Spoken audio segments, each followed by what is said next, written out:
Israel and the moon. Israel and the moon. Hello everyone, my name is Persohn. You can contact me at pastor@mascot.church. That's my email address, or in the comments below if you like. If you like these videos, like, share, subscribe, and YouTube might recommend them on to somebody else.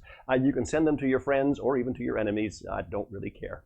This is a really interesting topic, Israel and the moon. Now this came up as part of some work that I was doing and that I am doing for another series. If you want to know about that, then you can go to the other video I released at the same time here, which is my upcoming projects where I talk about it. It's just a short little video where we talk about that. This topic of Israel and the moon, though, is really, really fascinating. And it's what's very detailed, too. It's more than I can really do in just this quick little look. It's probably a month of long lectures if you wanted to get it into detail. We are just going to have a quick peek at the top, though. I'm going to start with an interesting passage that we'll come back to a little while later. Let's just see that everything is working over here. And here is well, it's not quite, so let's try it. There we go. Software. Therefore let no one pass judgment on you in questions of food and drink, or with regard to a festival, or a new moon, or a Sabbath. This is the Apostle Paul writing to the Gentile church, largely Gentile church, in Colossae. And he's saying about new moons and Sabbaths, don't let anyone judge you about these things. Well, that's interesting. We'll come back and have a little look, but this is a really good opening passage. And it gives us a sort of sense. So you notice that it says, no one's to judge you about a new moon or a Sabbath. Well, what's that all about? Well, we won't get into too much detail. There will be enough for you to jump in and do a little bit more work yourself on this. Now, I took my telephone camera out and took some moon pictures, which we'll talk about here. And I'll show you. They're not very good quality because it's just a telephone camera, and I'm not really a professional photographer, and I've got so much on my plate, I don't really have time to set up to do that. But the following images may be instructive for you. So this was taken close to my home. The first two at 5:46 a.m. on the 16th of February, 2023. Now, the moon that you see in those two pictures, 5:46, 5:43, the one on the right is a little bit earlier. The moon you see there is it's a partial moon. It's not a full moon. On the third image, the one on the far right, there's a much better moon picture. I was able to get a better one without the clouds in the background, and that was on the 18th of the 2nd. So let's just get a sense here. The first two were on the 16th of the 2nd. The next one was 2 days later, but much earlier in the morning. So you'll notice that picture on the right was taken at 5:14 a.m. on the 18th of the 2nd. You see the moon's surface is not fully lit. It's just partially lit. We'll talk about that after we have a look at some evening shots. Now, the shot you see on the left was taken on the 27th of the 2nd, 2053, so a few days later, at 8:45 p.m. Okay, now you notice the moon there is definitely partially lit, definitely. And you'll notice it's lit on the other side, but we'll explain that in just a moment. The other two shots on the right-hand side are moonrise, and they are evening shots, 8:03:23 p.m. and 8:03:23 at 8:03 p.m. That's kind of cool, isn't it? And the next one is at 8:06, so you see the moon is just breaking the surface. So because I can look eastward, I can see that happen, and well, that's really quite wonderful and quite beautiful. Well, first of all, the moon. In the morning, if the moon is partially lit, and it is still dark, the lit side points to where the sun is going to appear. I'm going to use the word sunrise and sunset. It's a language of convenience. Don't have to talk about Earth rotation and position. It's just too many words. So we'll use the traditional. So before sunrise, the lit portion of the moon is being lit from the sun that you yet cannot see. And so that's really, really wonderful. It's interesting. And as the sun comes up, you notice just watching the lit portion of the moon, you can see that change ever so slightly as that position varies. In the evening, however, it can still be pitch dark, even well after dark. If the moon is partially lit, it is lit by the side where the sun has just gone, where the sun has gone down. Now, if it's a full moon, it is still being lit by the sun, but the sun is behind the moon, or behind us, behind the viewer, and looks and appears like the full surface of the moon is lit. Now, when you see the moon partially lit, you can notice the crescent that comes around it, and you can see that it's definitely not a flat surface. If it was a flat surface, it would be completely lit. You can see the spherical nature of the moon and how that appears and so on. Now, I'm going to be doing some more work on this on the other series. Go over to the other little video I've released today, which talks about that, which will introduce what I'm about to do. Nevertheless, that gives us this idea of the moon and its phases and its times. Okay, so that's really, really interesting, because that's critical in understanding the Israel-moon relationship, the Israel-moon relationship. So let's go over here to a place that I think you could go to if you're interested in this topic. This is the wonderful website, timeanddate.com. Now, those of us who are into computers and for a living, we're very concerned about time zone shifts and so on. This is a good resource to go to confirm that our time zone code is working right and everything. Time and Date will also tell you about moon visibility, when it appears and so on, when it sets and when it appears. Now, you notice that moon rise shot that I showed you earlier on. Well, how did I know to go to the horizon and wait for the moon to rise? Well, I went to Time and Date, and Time and Date showed me when that would happen. Now, the rising and the setting of the sun and the moon has been recorded for thousands of years, but only once we have gotten, in the last couple of hundred years, once we've understood orbital mechanics, have we been able to predict the position of the sun, the moon, the stars to the second, like super, super precise. And that's because we now understand orbital mechanics and how God set all that into play. So timeanddate.com is a good place to go to look for some of those, those things. You just put your city in, and I don't remember exactly how you do it. Say, when will the moon rise according to my time? Now, a little bit of a background here. I was always a nerdy kid, and I was able to build audio amplifiers. I salvaged this the other day. This is an old PA amp, and it has on board two audio amplifiers made with the venerable 2N3055 power transistors in a certain design. Now, I know this design very, very well. In fact, when I was a boy, I was like 12, 13, 14, I was building amplifiers like this. I built many, and some very powerful ones, using this one and 2N3773s and so on, later power transistors. And I showed them at a science fair, at school, and my teacher said, "You didn't build this yourself, your dad helped you." And I said, "No, my dad did not help me at all. He doesn't even understand how these things work. He'd never bothered to study. I could build them cold." And that was then. I had this tremendous interest in that because my dad was a TV tech. So there's all this technology around all the time. Now, my dad had ham radio magazines and early electronic magazines, which I spent a lot of time flipping through. Well, no internet, right? So you have magazines. And that's you learn how to build projects, and you learn how things worked. And there was some very interesting articles I read when I was just a boy, and I'm going to put up a reference to that. I don't have those original articles at all anymore, but this is really fascinating. And I'll pop it up on the screen. Project Diana bounces radio waves off moon January 10th, 1946. So long before the so-called space program was going and in place, electronics engineers were bouncing radio signals off the moon, getting them back to the Earth. Now, the technology we use today, we call radar, uses a higher frequency on land, but it's really, really accurate. If you were to take all the radar transmissions that were happening in the world at any one time, put them all together, it's probably more than 1 billion a second. Airplanes do many counts a second as they fly, big airplanes. The military uses it. It's used in ocean work and ships and so on. And radar is super accurate. It can measure the distance between two things, between the sending and the receiving, very, very precisely. Why? Because we know the bandwidth of the radio transmission. We know how fast the radio transmission works in the air and so on. People say, yeah, that's completely reliable. Yeah, oh, radar works. That's good science.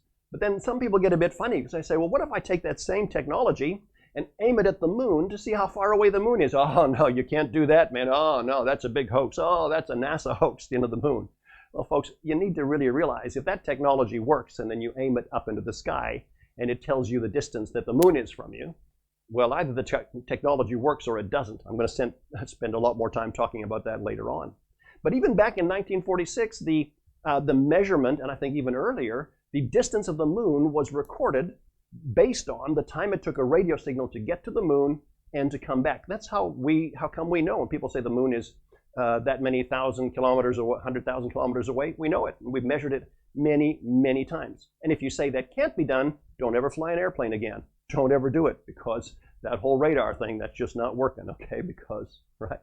But it's very, very, very reliable. Now, today, there are still people who do that as a project, and let's see if I can just pop this up on the screen. This actually is called, maybe it references on the next slide. Let's just see here. I did it again.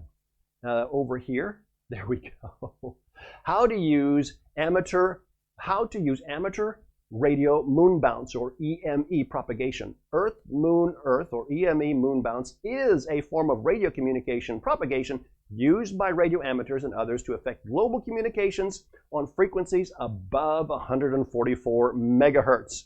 So that's really, really fascinating. Even today, EME is being used. I don't know how much commercial use of EME there is, because we have a much better technology closer to the Earth now, a little more advanced, but it can still be used. And it's still possible to, with EME, to measure the time it takes for the signal to get to the moon and back, and therefore to record its distance. Now again, you say that's all a hoax. Don't ever fly another airplane. Don't ever go on an ocean cruise. Never, never, never, because radar is used, the same technology, to be sure the plane lands in the right place at the right time and doesn't hit other airplanes, or that ship gets into port correctly. Okay, so you need to be consistent.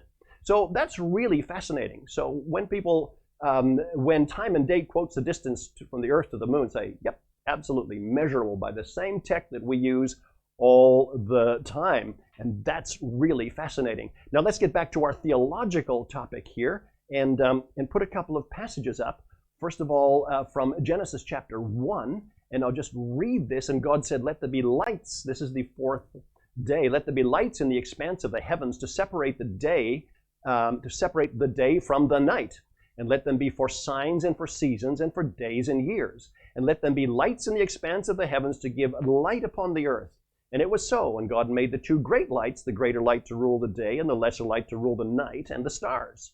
And God set them in the expanse of the heavens to give light on the earth, to rule over the day and over the night, and to separate the light from the darkness. And God saw that it was good, and there was evening, and there was morning, the fourth day. Now, this passage talks about God putting lights in the sky.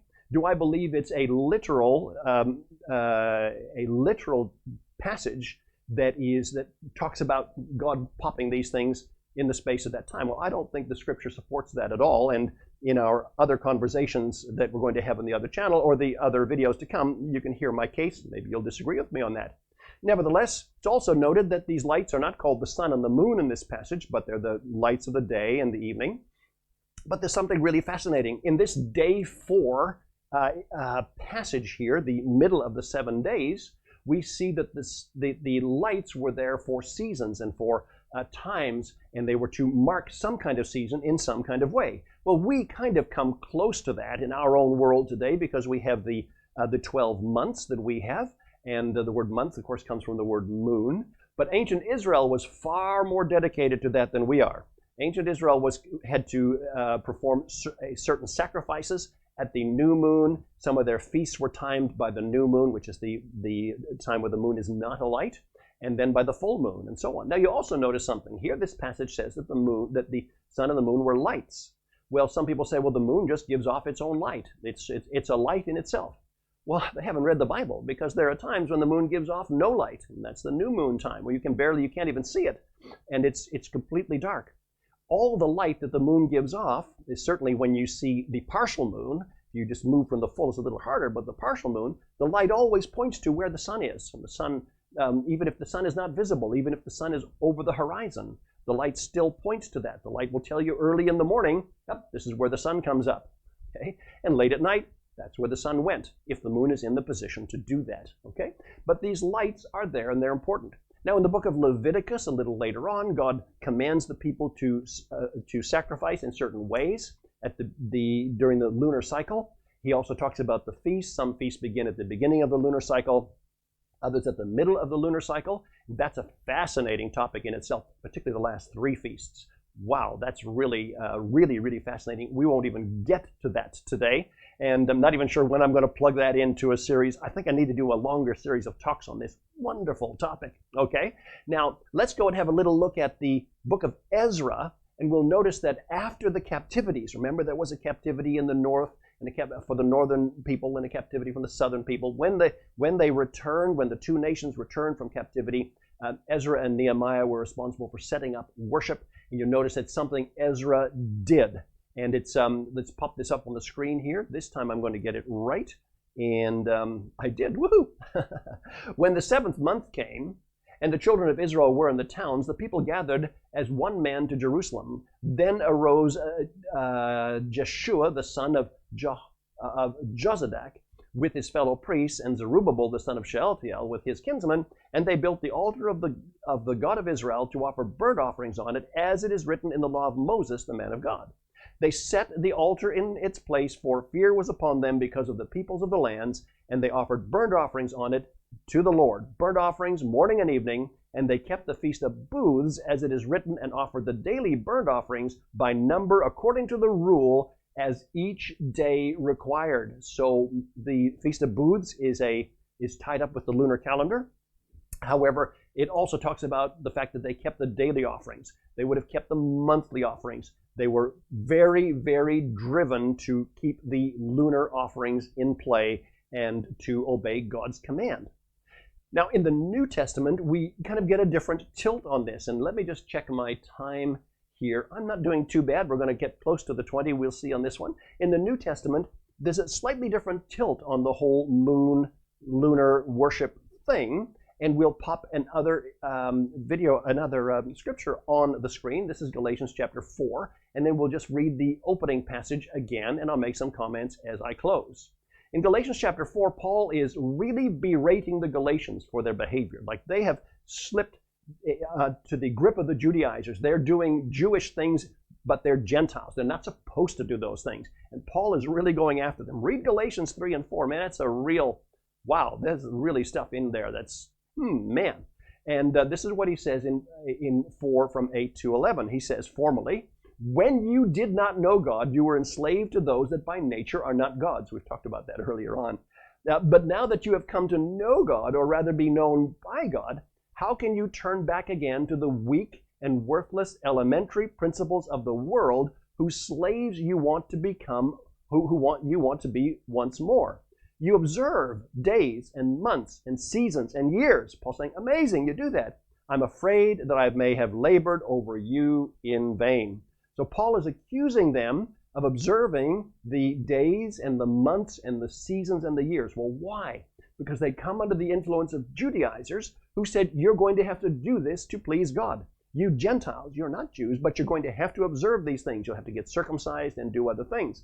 And Paul is really going after them, saying, no. Now let's go back to our opening passage and put it up on the screen. Again, a letter Paul is writing to a largely Gentile church with a lot of Jewish influence as well. That happened all across the known world at the time. Therefore, let no one pass judgment on you in questions of food and drink, or with regard to a festival, or a new moon, or a Sabbath. This is Paul saying to the church at Colossae, listen, don't get caught. No one can judge you about a Sabbath or a new moon or a festival. He's speaking about the festivals of Israel, no doubt looking at the context here. Why? Because the new moons and the Sabbaths and the festivals were for Old Covenant Israel only. They weren't for the Gentiles. You are not to keep tabernacles and trumpets and the Passover and so on. Our Passover is fulfilled in Christ. You're not to keep the festivals of the new moon because they are all fulfilled in Christ. We look back and we say, right, he did this. In Isaiah chapter 66, just as the book of Isaiah ends, Isaiah says there's going to come a time where people are going to worship me from new moon to new moon. And he also in that passage talks about the fact that those who keep the sacrificial system, the old covenant system, are going to be rejected by him. They won't have any spiritual currency with him at all. Well, what do we do today? We don't operate on a lunar worship calendar at all. we worship God from new moon to new moon. Our entire approach is different. That New Testament approach is different. The one that Paul and the apostles taught is not based on those calendar days at all. So that's really fascinating, those lunar calendar days at all. That's really, really fascinating. So what I've done today is I've just taken a few minutes of your precious time to say, we need to have a little look at the whole lunar Israel thing. This is tied up with a significant series of small videos I'm going to be producing that I'll talk about in a connected video that I'm also going to publish today. God bless you. My name is Al Persohn. Well, you know that. And you are welcome to come and visit with me anytime. Contact me. You're in my prayers. And hey, let's come back together again next week.